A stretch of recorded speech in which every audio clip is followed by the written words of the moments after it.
যেই আসিয়ার জবানে ফেরাউন একদিন অগোচরে শুনে ফেললো আসিয়ার জবানে আল্লাহর জিকিরের আওয়াজ।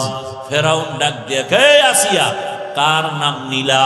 বলে আমার রবের নাম। ফেরাউন বলে আমি তো মিশরের রব। বলে না, আমি তোমাকে রব মানি না। বলো কি? আমি তো রব। বলে না, তোমারে যিনি বানাইছেন তিনি আমার রব। ফেরাউন বুঝাবার চেষ্টা করলো। আসিয়া বলে সম্ভব না, আমার মালিকের ভুলতে পারবো না। আরে বলে গোপনে আমারে খোদা স্বীকার করো। আসিয়া ডাক দিয়ে কয়, রে ফেরাউন, মিশরের মানুষ উল্টা পাল্টা করে, তোমার অগোচরে তুমি দেখো না, কিন্তু আমার মাওলা এমন দয়ার মালিক, আমার আল্লাহকে ফাঁকি দিয়া গোপনে কোনো অন্যায় করা যাবে না। আমি আমার আল্লাহকে আপন বানায় নিলাম, ওই আল্লাহর বিরোধিতায় আমি যেতে পারবো না। যে রব আমার হায়াতের মালিক, যেই রব আমার মউত দেওয়ার মালিক। ফেরাউন দেখে সোজা কথায় হয় না। এবার আসিয়াকে ভয় দেখানো শুরু করলো, তোমারে ঘুমাইতে দেওয়া হবে না, আসিয়ার বিছানা আলাদা করে দাও, খানা বন্ধ করে দাও। এবার কষ্ট শুরু। এত কষ্টের পরেও আসিয়া আমার আল্লাহকে ভুলে নাই।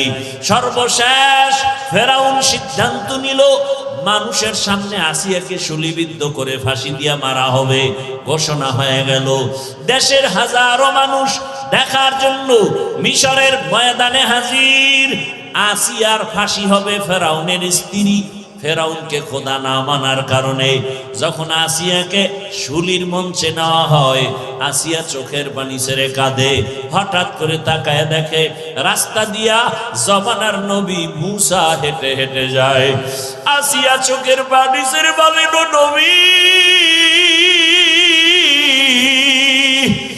জানেননি আমি আসিয়ার কি হালাত?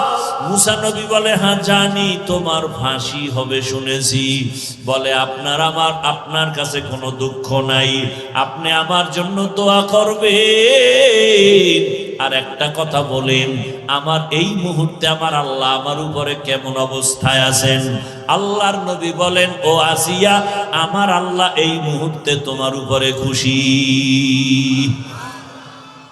ও পর্দার আড়ালের আম্মা জানেরা, এত বড় ক্ষমতাওয়ালা, টাকাওয়ালা, এত বড় পাওয়ারওয়ালা ফেরাউনের লাথি দিয়া একজন নারী আমার আল্লাহর মহাব্বত ইমানের পাওয়ারে বলিয়ান হইয়া আমার আল্লাহর কাছে বান্দি এত দামি হয়ে গেল, জীবন দেওয়ার জন্য রেডি, তারপরও ইমান ছাড়তে রেডি হয় নাই। ও আম্মা জানেরা, এখনো সময় আছে আসিয়ার মতো আল্লাহর উপরে তওবা করেন, যে মরিয়া গেলে জীবনে হাতের দ্বারা গুনাহ করব না, যারা গুনাহ করে তাদেরকেও সাপোর্ট করব না ইনশাআল্লাহ। যা আমি নামাজ ছাড়ব না, যারা নামাজ ছাড়ে তাদের সাপোর্টও করব না। আমি বেপরদায় চলব না, যারা বেপরদায় চলবে তাদের সাপোর্টও করব না। আমি ইসলাম ছাড়ব না, যারা ইসলাম মানে না তাদের সমর্থনও করব না। ও আম্মা জানেরা, ও আসিয়া মুসা নবীর কথা শুই না আরো দিলটা নরম হয়ে গেল। এখনই ফাঁসির মঞ্চে যাবে। আসিয়া আসমানের দিকে তাকাইয়া একটা চিৎকার দিয়া আল্লাহর কাছে একটা আবদার জানাইলো। ক্বালাত রব্বি ইবনিলি ইনদাকা বাইতান ফিল জান্নাহ। কোরআনের আয়াত। আল্লাহর কাছে কান্না করে বলে, হে মালিক,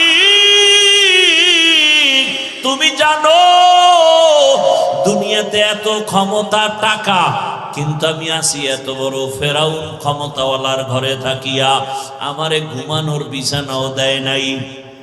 এত বড় পাওয়ারওয়ালা রাজার ঘরে থাকিয়া আমারে খানায় কষ্ট দিয়েছে, থাকার জায়গা দেয় নাই। বিদায় বেলা মালিক, তোমার কাছে আমার একটা আবদার, জান্নাতে তোমার পাশে একটা আমার জন্য ঘর বানাইয়া দিও। আসিয়া দোয়া করা মাত্র এইবার মোনাজাত শেষ করিয়া ফাঁসির মঞ্চে যাবে। আসিয়ার কান্না শেষ, হাসিতে হাসতে হাসতে যাচ্ছে। ফেরাউন কয়, আসিয়া এতক্ষণ কান্না করলা, এখন কেন হাসো? আসিয়া কয়, ও বেঈমান ফেরাউন, জানো না আমার মালিক আমাকে নেওয়ার জন্য, আমার রূহটা নেওয়ার জন্য ফেরেশতা পাঠাইছে। আমি দেখতেছি আসমানে হাজারো লাখো ফেরেশতারা আমার রূহ জান্নাতে নেওয়ার জন্য অপেক্ষায় আছে। আর আমার মাওলা এমন এক জান্নাত আমার জন্য বানাইছেন, ওই জান্নাতের ছবিও আমি দেখতেছি। এই কারণে আমি খুশিতে হাসতেছি। তাড়াতাড়ি আমাকে ফাঁসি দাও, আমি আমার রবের মোলাকাতে চলে যাব। আসিয়া হাসতে হাসতে কালেমা পড়িয়া এরপরে দুনিয়া থেকে বিদায় হয়ে গেল।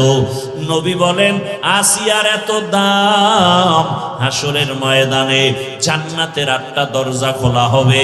4 জন নারীকে সব জান্নাতের দরজা দিয়া দারওয়ান ফেরেশতারা ডাকবে, তোমাদের হিসাব নাই, আসো জান্নাতের দরজা খোলা, আসো। ওই 4 নারীকে ডাকবে, এর মধ্যে একজন হলেন আম্মা জান খাদিজা রাদিয়াল্লাহু আনহা, আর একজন নবীর কলিজা ফাতেমা রাদিয়াল্লাহু আনহা। এইভাবে আল্লাহ ডাকবেন। আল্লাহ আসিয়ারও ডাকার ব্যবস্থা করবেন।